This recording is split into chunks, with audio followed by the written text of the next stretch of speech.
warahmatullahi wabarakatuh. Perkenalkan, saya Anissa Septaraihani, NIM 19804244034, Prodi Pendidikan Ekonomi D19 dari kelompok 7 akan mempresentasikan mengenai pasar input. Assalamualaikum warahmatullahi wabarakatuh. Perkenalkan, nama saya Asti Ayunda, NIM 19804244032 dari Prodi Pendidikan Ekonomi kelas B19 kelompok 7. Assalamualaikum warahmatullahi wabarakatuh. Perkenalkan, nama saya Indah Damayanti, NIM 19804244038 dari Prodi Pendidikan Ekonomi D19 dari kelompok 7. Halo, perkenalkan, nama saya Mendaso, NIM 19824249001 dari Prodi Pendidikan Ekonomi kelas B19 dari kelompok 7.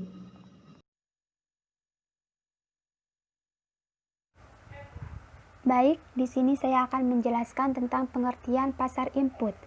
Pasar input atau bisa juga disebut faktor pasar produksi adalah tempat di mana faktor-faktor permintaan dan penawaran produksi, yaitu ada faktor alam yang berupa tanah, tenaga kerja, modal, uang, dan pengusaha.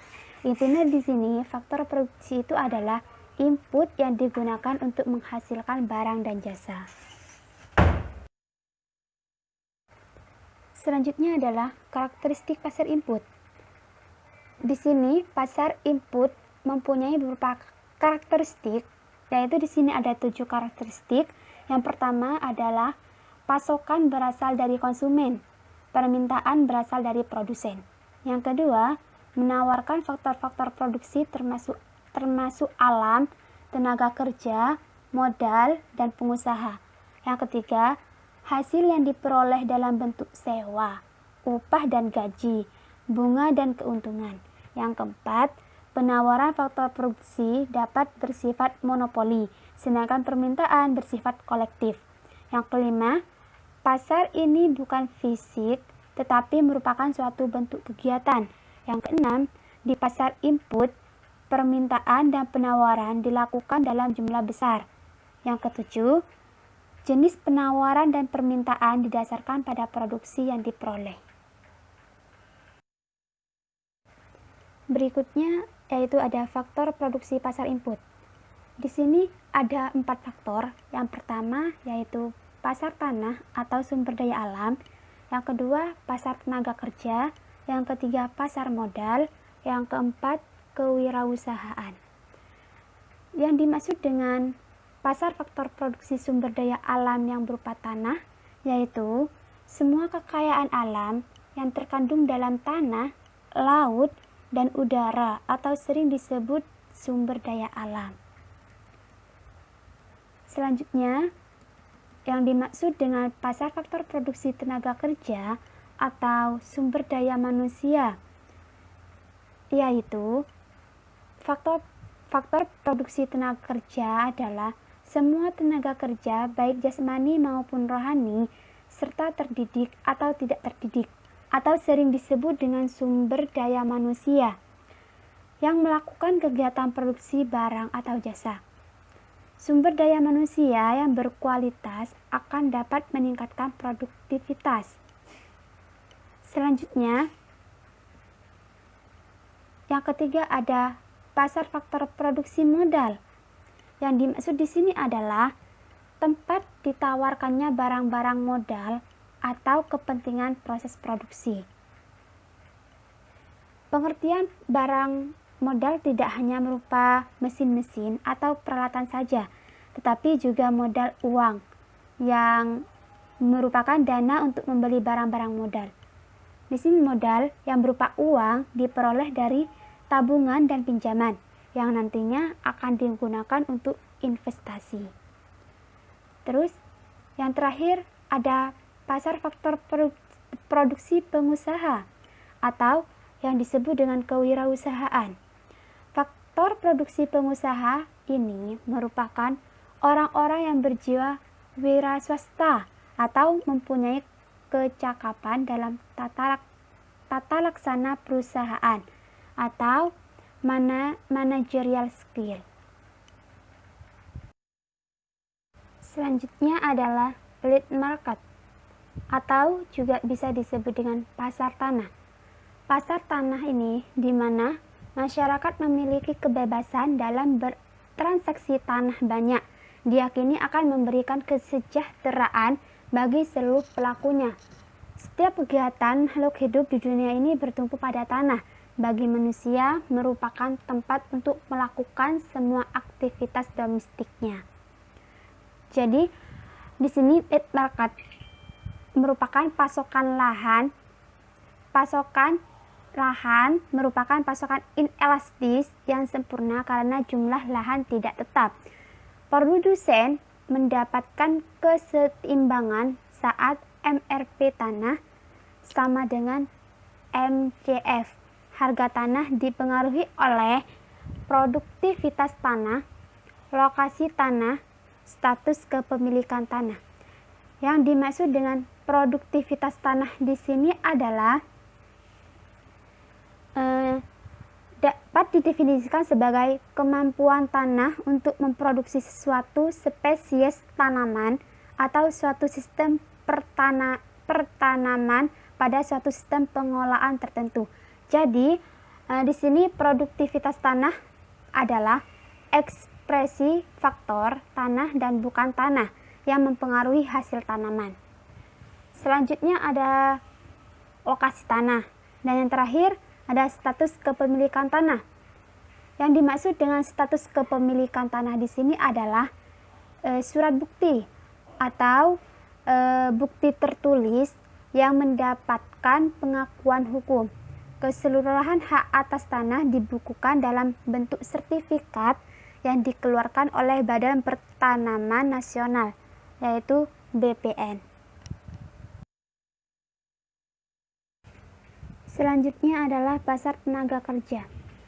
Pasar tenaga kerja di sini adalah suatu pasar yang mempertemukan antara penjual dan pembeli tenaga kerja. Yang dimaksud dengan penjual tenaga kerja di sini adalah para pencari kerja, pemilik tenaga kerja, sedangkan pembelinya adalah orang atau lembaga yang memerlukan tenaga kerja.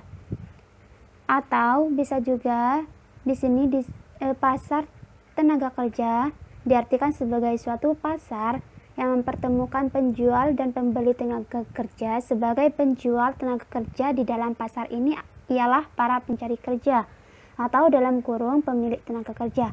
Sedangkan sebagai pembelinya yaitu orang-orang atau lembaga yang memerlukan tenaga kerja.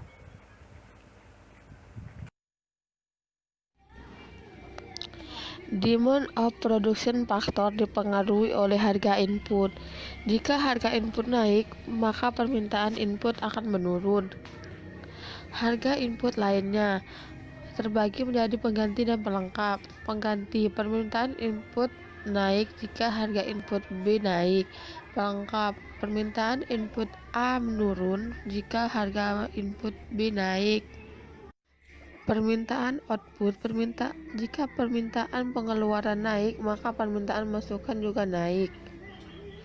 Demand input lainnya terbagi menjadi dua, pengganti dan pelengkap. Pengganti, permintaan masukan A naik jika permintaan masukan B menurun.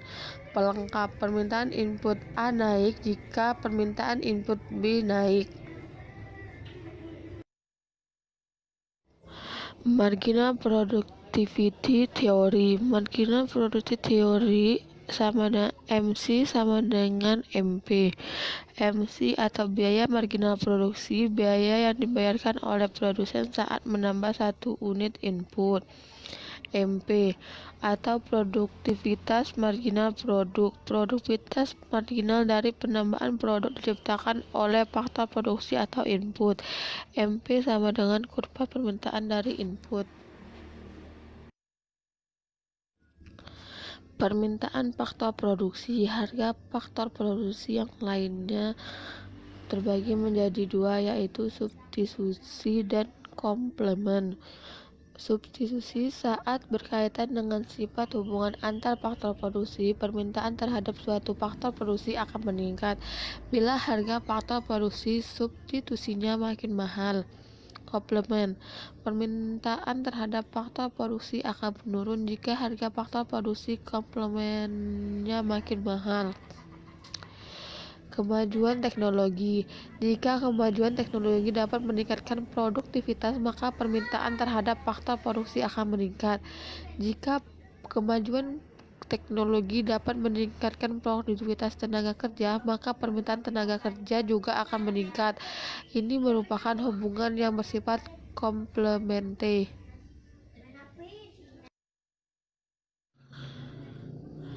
Harga faktor produksi. Yang dimaksud harga faktor produksi adalah upah dan gaji untuk tenaga kerja atau sewa untuk barang dan modal tanah. Jika faktor produksi bersifat normal, makin murah harganya, maka makin besar jumlah yang diminta. Permintaan terhadap output. Makin besar skala produksi, maka makin besar permintaan terhadap input, kecuali input tersebut bersifat inferior. Perfect competition pasar tenaga kerja. Rumah tangga sebagai pemilik tenaga kerja jika dapat mempengaruhi harga tenaga kerja atau upah, sehingga upah ditentukan oleh permintaan dan penawaran. MPL lebih besar dari W, sama dengan tenaga kerja terlalu sedikit sehingga jumlah tenaga kerja dapat ditingkatkan untuk mencapai kesetimbangan. MPL lebih kecil dari W sama dengan tenaga kerja terlalu banyak sehingga jumlah tenaga kerja harus dikurangi untuk mencapai keseimbangan. Dari kurva ini, keseimbangan terjadi pada saat penawaran tenaga kerja sama dengan permintaan tenaga kerja, yaitu di titik upah keseimbangan atau W dan jumlah jam kerja sebanyak L setelah tingkat upah keseimbangan tercapai. Setiap perusahaan di dalam industri perusahaan mempekerjakan orang sampai pada titik di mana nilai marginal produk tenaga kerja atau value of marginal product of labor sama dengan upah di pasar kerja yang kompetitif, yaitu di titik E.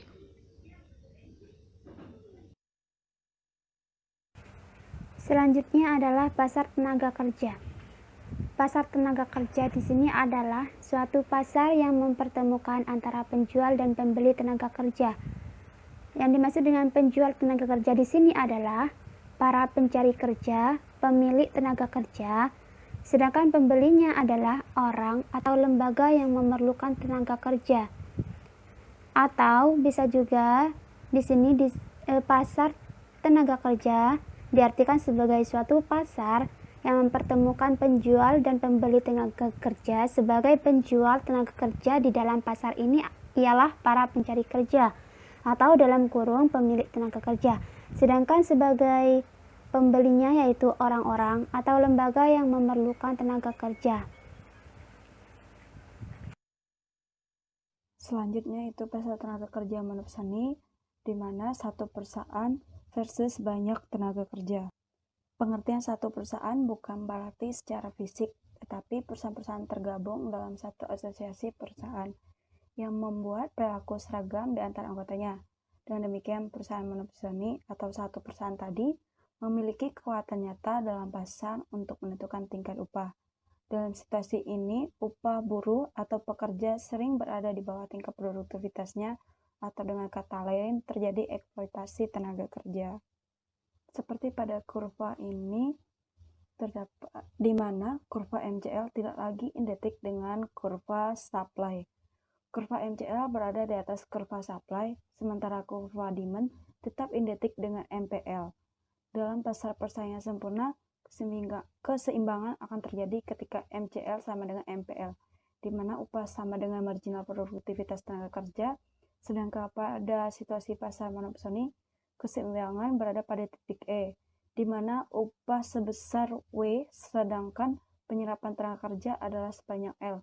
Terlihat di sini bahwa pada kondisi L, tingkat produktivitas buruh adalah MPL yang lebih tinggi daripada W, atau keseimbangan upah berada di bawah marginal produktivitasnya. Dalam keseimbangan pasar tenaga kerja yang monopolistik, buruh dibayar lebih rendah dibandingkan produktivitasnya. Selisih antara produktivitas buruh dengan upah yang diterima ini sering disebut sebagai eksploitasi. Dalam kondisi seperti ini, cukup alasan bagi pemerintah untuk menetapkan kebijakan upah minimum, misalnya sebesar WM. Dengan kebijakan ini, keseimbangan akan bergeser dari E ke F. Dengan mudah bisa dilihat bahwa upah akan naik dari W ke WM, dan penyerapan tenaga kerja juga akan naik dari L ke LM. Jelas bahwa tidak seperti dalam kasus pasar kompetitif, penetapan upah minimum justru berdampak positif terhadap penyerapan tenaga kerja. Pasar tenaga kerja yang monoton dianggap sebagai justifikasi teoritis bagi pemberlakuan upah minimum.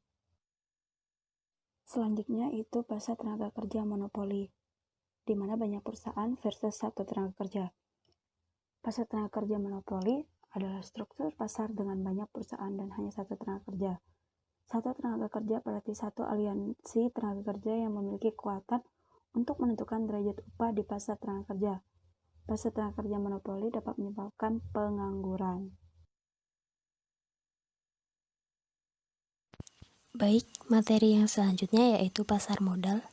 Pasar modal adalah suatu pasar di mana tempat memperjualbelikan barang-barang modal untuk proses produksi. Pengertian barang modal ini tidak terbatas hanya pada mesin-mesin atau peralatan saja, namun juga termasuk modal uang yang merupakan dana untuk membeli barang-barang modal. Modal yang berupa uang ini nantinya dapat diperoleh dari tabungan dan pinjaman, yang mana akan digunakan untuk investasi. Umumnya, instrumen yang diperjualbelikan berupa saham, obligasi, waran, dan right.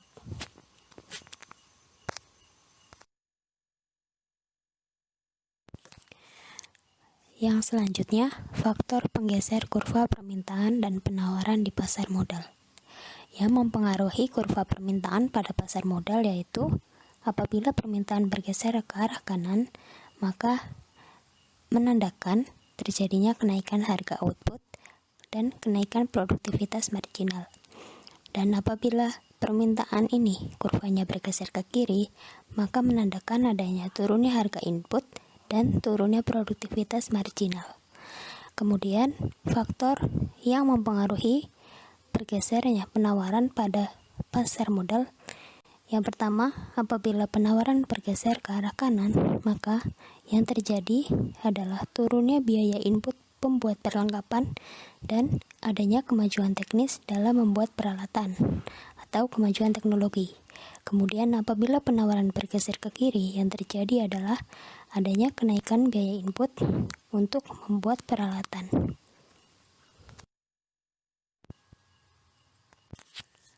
Kurva modal.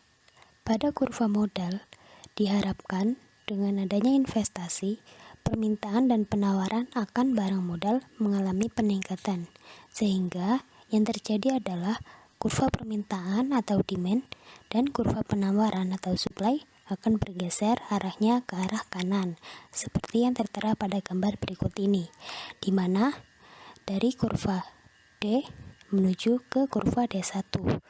Ini menandakan adanya pergeseran antara permintaan yang pertama dengan permintaan yang kedua.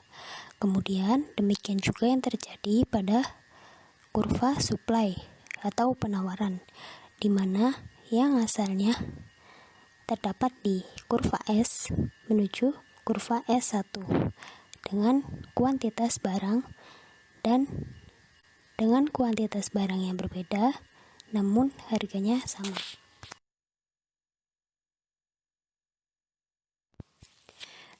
Berita pasar input yang kami ambil di sini yaitu berjudul Imbas Corona, lebih dari 3,5 juta pekerja kena PHK dan dirumahkan. Kemudian, analisis kasus yang kami analisis yaitu produk di sini berupa tenaga kerja, kemudian adalah problem berupa para pekerja yang di PHK karena imbas dari adanya wabah corona. Kemudian solusi yang kami tawarkan di sini yang pertama yaitu pemerintah harus tanggap menyikapi keadaan ini dengan memberikan beragam bantuan sosial yang diupayakan seoptimal mungkin agar dapat tepat sasaran. Kemudian, pemerintah dan para instansi harus lebih menggencarkan lagi program pelatihan kerja, khususnya program yang dilaksanakan secara online. Kemudian, para perusahaan hendaknya berusaha semaksimal mungkin untuk menghindari adanya PHK dengan mengoptimalkan strategi yang mengacu pada Surat Edaran Menteri Tenaga Kerja dan Transmigrasi pada SE 997-MEN-PHI/PPHI/X/2004. Yang keempat, pengoptimalan penciptaan lapangan pekerjaan yang baru berbasis kewirausahaan. Sekian dari kelompok kami. Terima kasih.